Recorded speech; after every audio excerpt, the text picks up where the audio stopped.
Yeah, Jack Queen. King is a great card for us to bluff at.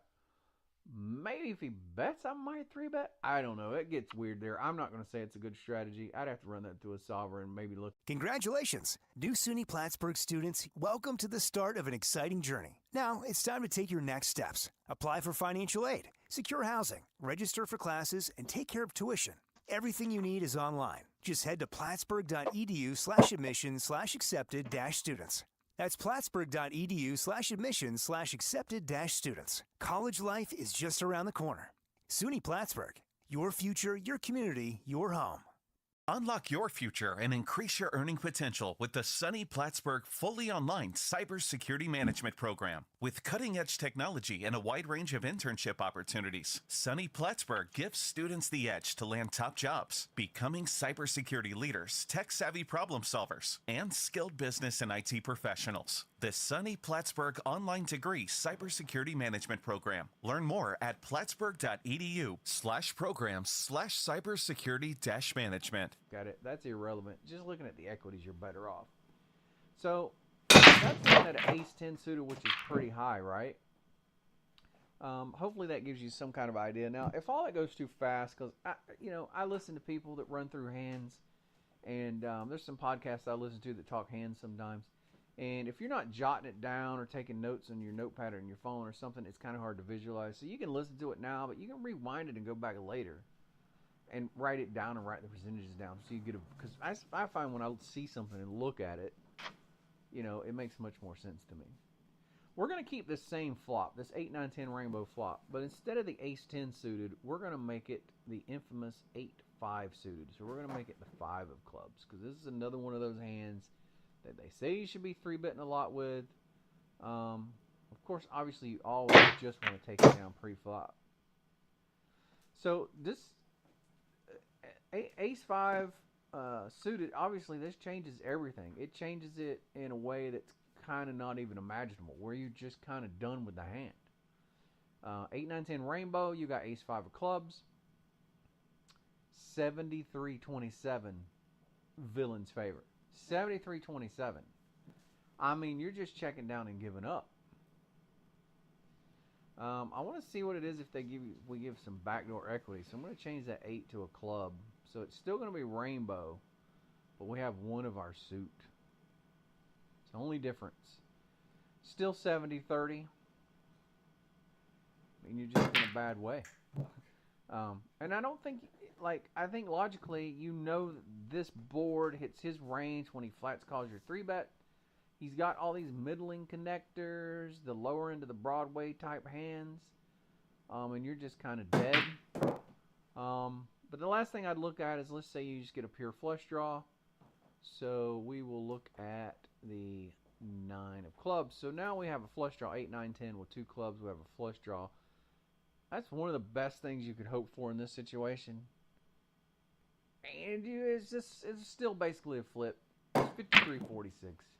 You're still basically flipping. That's your best case scenario. All right. The last thing I'll look at is if we get some kind of an ace on the flop. Let's say it comes ace 9, 10, and I don't want the 9 to be a club. I don't want to have any backdoors. So ace of diamonds, 9 of hearts, 10 of spades. So you kind of have that middling board coverage with some straight draws type things, and we have top pair. You got to figure we're in pretty good shape here, but I wouldn't think we'd be in a super dominating position, definitely no 80% plus. Let's hit calculate. It's pretty dominant, though. It's about 70-30. Anytime you got top pair, you're going to be in pretty good shape.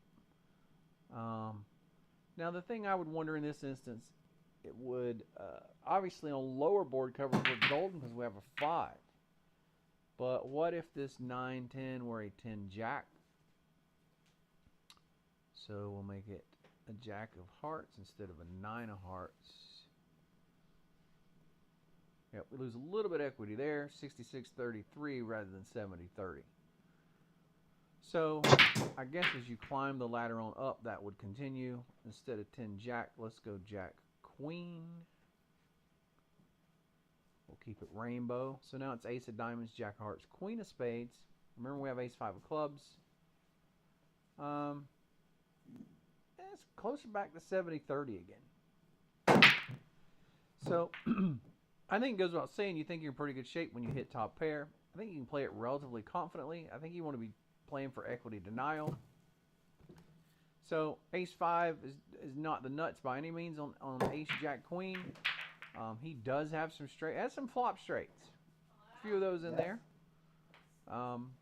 But you should be ahead of the entire range, and you want to be denying equity because, boy, let's just run this out to its logical end and see how bad things look for you when scary cards come, because there's a lot of them.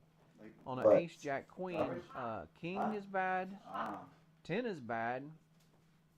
I would say even a 9 is bad. Let's start with the 9. Let's say that the 9 comes. Well, you're still pretty good. 65-30, 65-34. But what if it's the 10? If the 10 comes, I'm expecting you're in bad shape. Yeah, it's coin flipping when the 10 comes. Let's make it the top end of the Broadway. When the king comes, not quite as much as a flip, but still close, 60-40.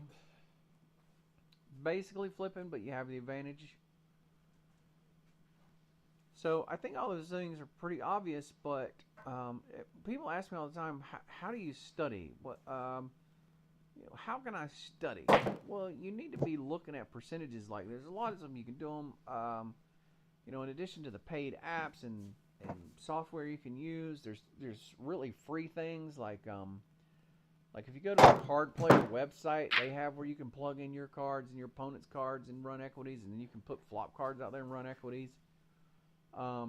So you're not doing it against ranges, but there are some apps you can do it against ranges, and obviously software you can do it against ranges. But if you can do that, and you can do a lot of them, and do the most common spots you find yourself in, like obviously it's hard to memorize every spot. But what are those tough spots that you seem to find yourself in a lot? See, that's why I analyzed this.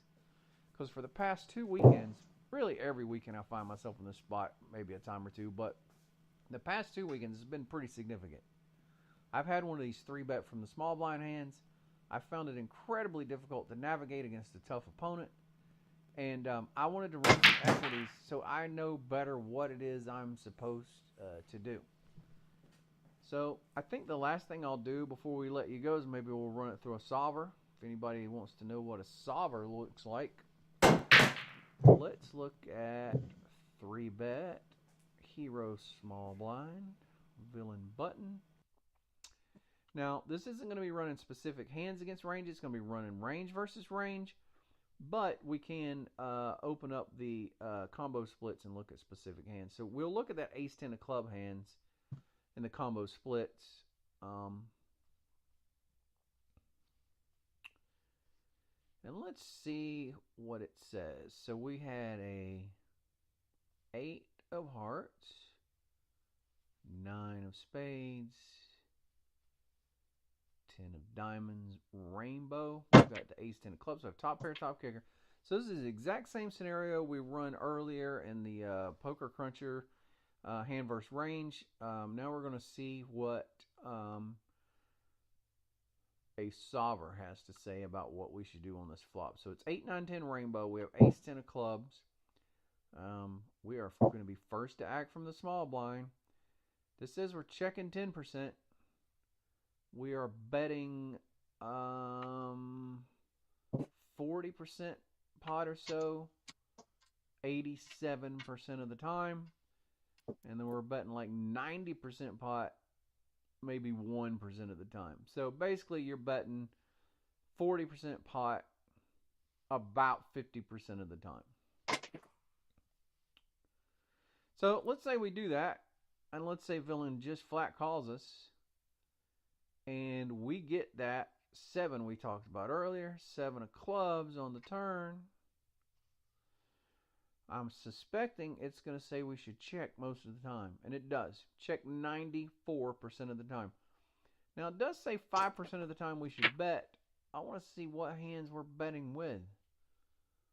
We're betting with...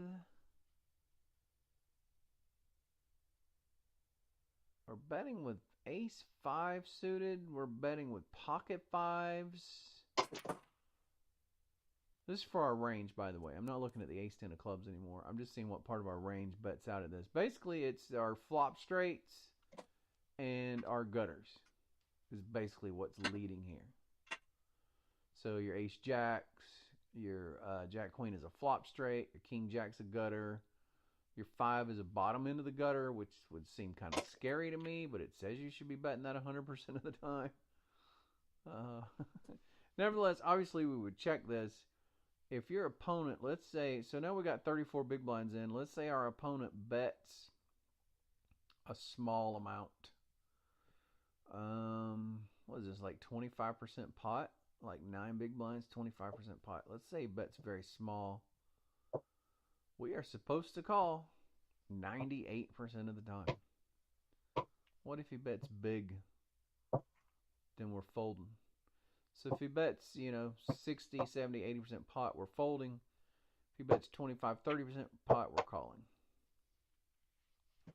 So that's what a solver says to say about it. I just thought I'd run that through there just so we can take a look at it real quick, because that's something a little bit different than just looking at your equities. But